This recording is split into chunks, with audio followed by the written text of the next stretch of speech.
नेटच्या पेपर फुटी प्रकरणामध्ये पुणे पोलीस सुद्धा ॲक्शनमध्ये आलेले आहेत. पुण्यातून काही संशयित लोक आहेत ती ताब्यात घेण्यात आलेली आहे. एक महिलाचाही त्याच्यात सहभाग आहे आणि आत्ताही एक मुलगा जो आहे तो मांजरीमधून त्याला ताब्यात घेण्यात आलेली. नक्की काय कारवाई आपल्यासोबत आहेत क्राईम DCP मासाळकर सर.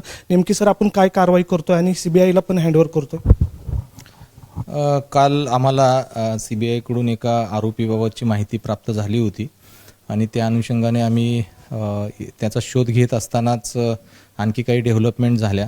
त्याच्यामध्ये एक नाव समोर आल्यानंतर आम्ही कारवाई केलेली आहे. त्याप्रमाणे एक महिला मनीषा संजय वाघमारे यांना ताब्यात घेण्यात आलं. त्यांच्याकडं विचारपूस करण्यात आली आणि काही संशयित गोष्टी वाटल्यामुळं पुढं त्यांना CBI कडे आम्ही हस्तांतरित केलेलं आहे पुढील सखोल तपासण्यासाठी. काही चॅटिंग सुद्धा समोर आले का? काही विद्यार्थी पण मांजरीतून ताब्यात घेतल्याची माहिती मिळते. याच्याबद्दल पुढे डेव्हलपमेंट चालू आहेत, पण सद्यस्थितीमध्ये तर मनीषा वाघमारे यांच्याच बाबतीत तपास चालू आहे आणि तो आता सध्या CBI करत आहे.